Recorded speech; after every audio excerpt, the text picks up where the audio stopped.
69, verse 13. Psalm of David. What we're trying to get here, remember, is David's experience. What did he know as an old man when he wrote Psalm 23? What did he know about goodness and mercy following us all the days of our life that he's trying to tell us? He's trying to tell us, chapter 69, verse 13. I'm getting really excited. But I pray to you, O Lord, in the time of your favor, in your great love, O God, answer me with your sure salvation. Another translation is, in your multitude of mercy. Isn't that good?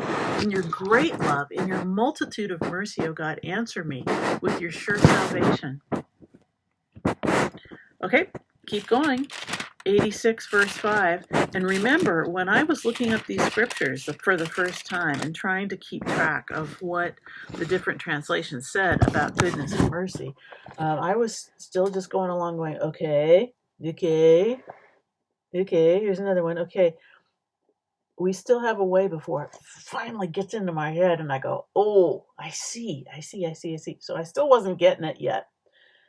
You know, how dumb can you be, right? 86 verse 5. You are forgiving and good, O Lord, abounding in love to all who call to you. Plenteous in mercy is another translation. Abounding in love. It's not just a little, you get that much, you get that much. No, it overflows like the cup that overflows. It just spreads out everywhere. It's so abounding. It's so plentiful. That's what God's mercy and his love and his goodness is all about. That's following you all the days of your life. Oh, I love it. Okay, look at 103, Psalm 103. Psalm of David, verse 8. Let's see how he uses the word chesed again.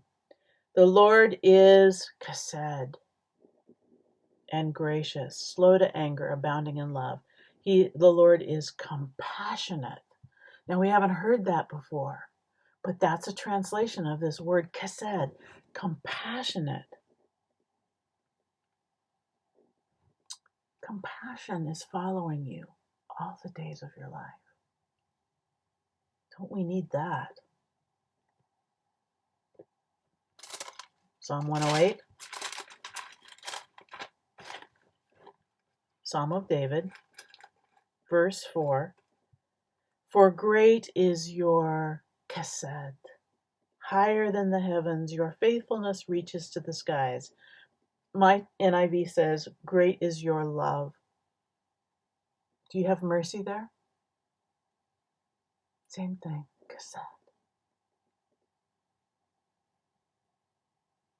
109, verse 12. May no one extend kindness to him. Now, this is from David. This is about the creditor. May no one extend kindness to him or take pity on his fatherless children. Kindness is chesed, faithfulness. Kindness.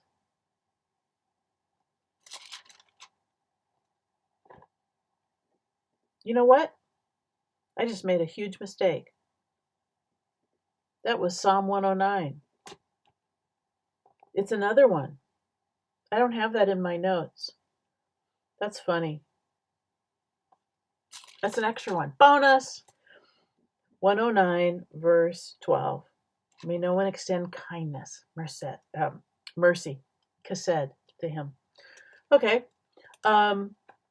There's another one. 109 has several of them that I've circled, which aren't in my notes. Isn't that interesting? Verse 12, and then verse 16. For he never thought of doing a kindness, but hounded to death the poor and the needy and the brokenhearted. Who are they talking about here? It's all kind of negative, talking about the iniquity of the fathers, the creditor. So still talking about him. And then let's see. Look, there's another one in verse 21. But you, O sovereign Lord, deal well with me for your name's sake. Out of the goodness of your love, deliver me. Chesed. Okay, let's get back on track. I'm sidetracked, sorry. 136, Psalm 136, and this one is not written by David, but I had to put it in here because it's used in every verse, this word chesed. Oh my gosh. What's your translation look like? Give thanks to the Lord, for he is good. His what? His mercy endures forever. His love. And in my translation, it's his love endures forever. His love endures forever. And it just goes over and over again. Do you see that? I threw it in there because it's just so thick. And it's that word chesed. His chesed endures forever. His chesed, over and over and over and over. Okay. Let's see. How about if we look at 138? 138 verse 8. You hanging with me? The Lord will fulfill his purpose for me. Your mercy, your love, O Lord, endures forever and ever. Do not abandon the works of your hands. His love endures forever. He will fulfill his purpose for me. Isn't that beautiful? 143:12. Psalm of David. In your unfailing love, there it is. In your chesed, silence my enemies, destroy all my foes, for I am your servant. Your unfailing love, mercy. Okay, now, it was right here with verse 12. In your unfailing love, silence my enemies, destroy all my foes, for I am your servant. And I had to stop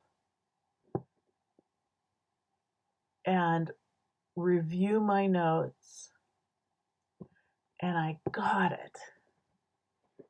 This is so beautiful. I did not understand the significance of goodness and mercy following me all the days of my life. But when I looked at it as unfailing love, which endures forever, his rich mercy, his enduring mercy, his kindness, the goodness of his love, abounding in love, great love, his compassion, his unfailing love which reaches the heavens, the steadfast love of the Lord, the faithful love of the Lord, faithful love, his constant love, that following me, along with his goodness, his wonderful blessings, the blessings of sweetness, the blessings of goodness, his choicest blessings, that follows me all the days of my life. I've got the good shepherd who's leading the way, and I follow, and I've got all of this behind me. I really broke at that point. I didn't understand the full impact of this. Do you? What difference does this make in your life, knowing this now? That these things are following you. And the word follow is inaccurate also. Follow, radaf, spelled R-A-D-A-P-H, means run after, chase, pursue. That to me is different than following. They're chasing after me. They're pursuing me all the days of my life. And I will dwell. And the word dwell is yashab, Y-A-S-H-A-B, yashab, which means to sit down as a judge, to dwell, to remain, to settle, to marry, to abide, to inhabit, to make or keep house. And the NIV has a great note. It says, not as a priest, but as God's important guest. Where do I sit down as a judge? In the house of the Lord. House. Bayith. Bayith. Sorry, I put the emphasis wrong. Bayith. Bayith, which means family, means a house, court, palace, temple. House of the Lord, Yahweh, Lord, meaning Yahweh, self-existent, eternal one. So I will dwell in the house, the palace, the temple of the self-existent and eternal one as God's important guest all the days of my life.